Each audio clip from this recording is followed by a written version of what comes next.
उड़ान योजना के तहत हवाई सेवा चल रही है।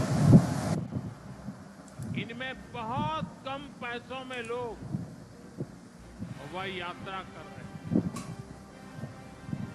और इसलिए आज हर साल हवाई यात्रा करने वालों का नया रिकॉर्ड बन रहा है।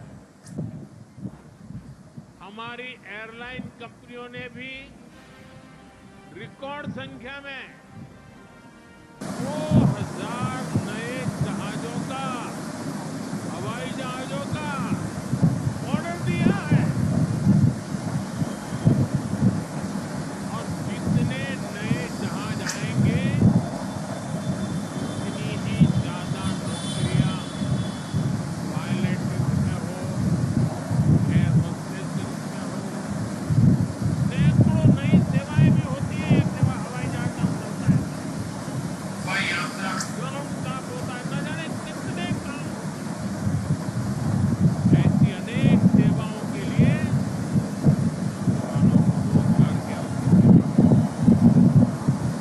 इतना ही नहीं, हवाई जहाज के मेंटेनेंस से जुड़ा एक बड़ा सेक्टर भी अनगिनत रोजगार बनाएगा। सरकार का ये एयरपोर्ट भी हरियाणा के नौजवानों के सपनों नई ऊंचाई, हमारी सरकार एक तरफ कनेक्टिविटी पर बल दे रही है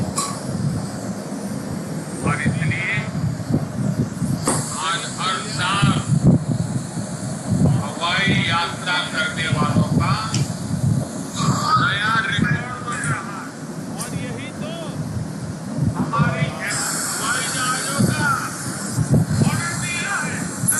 हमारे संविधान निर्माताओं की यही आकांक्षा थी, कनेक्टिविटी पर बल दे रही है, बैठने वालों की और इसलिए आज हर साल हवाई यात्रा करने वालों का नया रिकॉर्ड बन रहा है और यही तो बाबा साहब आम्बेडकर किया ऑर्डर दिया है। जब बाबा साहब जीवित थे, कांग्रेस ने उन्हें अपमानित किया। दो बार उन्हें चुनाव हरवाया। कांग्रेस की पूरी सरकार उनको उखाड़ फेंकने में लगी थी, उनको सिस्टम से बाहर रखने की साजिश की गई। जब बाबा साहब हमारे बीच नहीं रहे तो कांग्रेस ने उनकी याद तक मिटाने की कोशिश की। कांग्रेस ने बाबा साहब के विचारों को भी हमेशा के लिए खत्म कर देना चाहा। डॉक्टर अंबेडकर संविधान के संरक्षक, कांग्रेस संविधान की पक्षक बन गई। डॉक्टर अंबेडकर समानता लाना चाहते थे, लेकिन कांग्रेस ने देश में वोट बैंक का वायरस फैला दिया। साथियों, बाबा साहब चाहते थे कि हर गरीब, हर वंचित गरिमा से जी सके, सर ऊंचा करके जिए, वो भी सपने देखे, अपने सपने पूरे कर सके। लेकिन कांग्रेस ने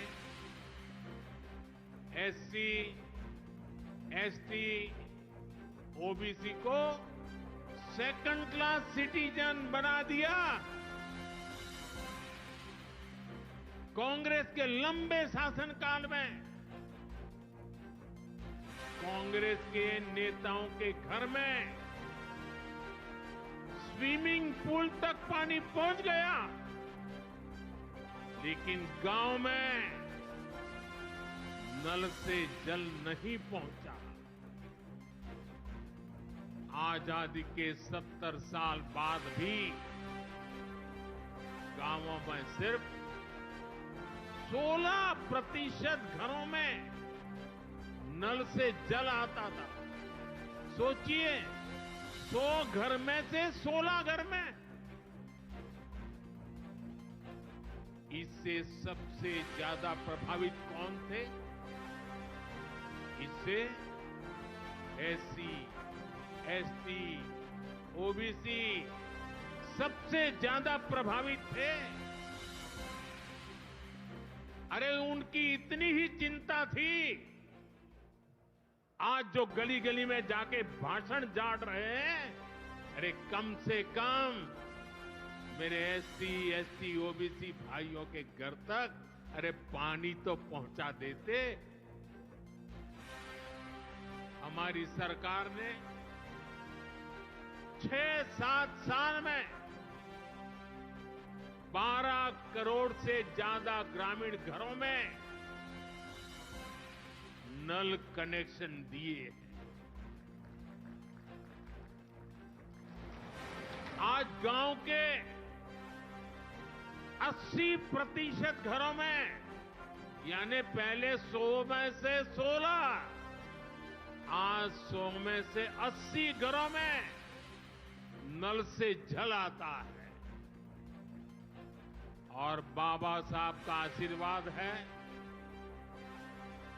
हम हर घर तक नल से जल पहुंचाएंगे। शौचालय के अभाव में भी सबसे बुरी स्थिति एससी, एसटी, ओबीसी समाज की ही थी। हमारी सरकार ने 11 करोड़ से ज्यादा शौचालय बनवाकर वंचितों को गरिमा का जीवन दिया है।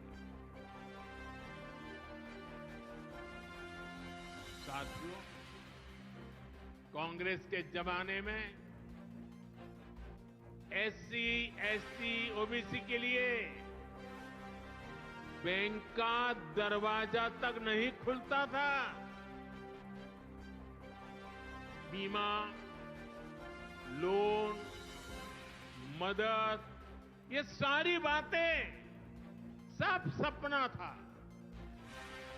लेकिन अब जनधन खातों के सबसे बड़े लाभार्थी मेरे एससी, एसटी, ओबीसी के भाई बहन हैं। हमारे एससी, एसटी, ओबीसी भाई बहन आज गर्व से जेब में से रुपए कार्ड निकाल करके दिखाते हैं। जो अमीरों के जेब में कभी रुपए कार्ड हुआ करते थे, वो रुपए कार्ड आज मेरा गरीब दिखा रहा है। साथियों, कांग्रेस ने हमारे पवित्र संविधान को सत्ता हासिल करने का एक हथियार बना दिया। जब जब कांग्रेस को सत्ता का संकट दिखा, उन्होंने संविधान को कुचल दिया। कांग्रेस ने आपातकाल में संविधान की स्पिरिट को कुचला, ताकि जैसे तैसे सत्ता बनी रहे। संविधान की भावना है कि सबके लिए एक जैसी नागरिक संहिता हो, जिसे मैं कहता हूं सेक्युलर सिविल कोड। लेकिन कांग्रेस ने इसे कभी लागू नहीं किया। उत्तराखंड में भाजपा सरकार आने के बाद सेक्युलर सिविल कोड, समान नागरिकता संहिता ये लागू हुई, डंके की चोट पर लागू हुई। और देश का दुर्भाग्य देखिए, संविधान को जेब में लेकर के बैठे हुए लोग, संविधान पर बैठ गए हुए लोग, ये कांग्रेस के लोग उसका भी विरोध कर रहे हैं। साथियों, हमारे संविधान ने एससी, एसटी, ओबीसी के लिए आरक्षण का प्रावधान किया, लेकिन कांग्रेस ने उनको आरक्षण पहुंचा कि नहीं पहुंचा, उनके बच्चों को शिक्षा के लिए सुविधाएं प्रारंभ मिलना शुरू हुआ कि नहीं हुआ, एससी, एसटी, ओबीसी के कोई व्यक्ति अधिकार से वंचित तो नहीं रह गए हैं, उसकी कभी परवाह नहीं की। लेकिन राजनीतिक खेल खेलने के लिए कांग्रेस ने बाबा साहब आंबेडकर ने जो सपना देखा था, सामाजिक न्याय के लिए संविधान में जो व्यवस्था की थी, उसको भी पीठ में छुरा भोंककर उस संविधान के उस प्रावधान को तुष्टीकरण का माध्यम बना दिया। अभी आपने भी समाचारों में सुना होगा, कर्नाटका की कांग्रेस सरकार ने टेंडर में भी अब एससी, एसटी, ओबीसी के अधिकार छीन करके धर्म के आधार पर आरक्षण दे दिया, जबकि संविधान में बाबा साहब आंबेडकर ने साफ साफ शब्दों में चर्चा में कहा था कि संविधान में कतई धर्म के आधार पर आरक्षण की व्यवस्था नहीं की जाएगी। और हमारे संविधान ने धर्म के आधार पर आरक्षण के लिए प्रतिबंध लगाया हुआ है। साथियों, कांग्रेस की तुष्टीकरण की इस नीति का बहुत बड़ा नुकसान मुस्लिम समाज को भी हुआ है। कांग्रेस ने सिर्फ कुछ कट्टरपंथियों को ही खुश किया, बाकी समाज बेहाल रहा, अशिक्षित रहा, गरीब रहा। कांग्रेस की इस कुनीति का सबसे बड़ा प्रमाण वक्फ कानून है। देश आजाद होने के बाद 2013 तक वक्फ का कानून चलता था, लेकिन चुनाव जीतने के लिए, तुष्टीकरण की राजनीति के लिए, वोट बैंक की राजनीति के लिए 2013 के आखिर में, आखिरी सत्र में कांग्रेस ने इतने सालों तक चल रहे वक्फ के कानून में आनन फानन संशोधन कर दिया, ताकि चुनाव में वोट पा सके। वोट बैंक को खुश करने के लिए इस कानून को ऐसा बना दिया कि बाबा साहब आंबेडकर के संविधान की ऐसी की तैसी, संविधान से ऊपर कर दिया। ये बाबा साहब का सबसे बड़ा अपमान का काम था। साथियों, ये कहते हैं कि उन्होंने मुसलमानों के हित में किया।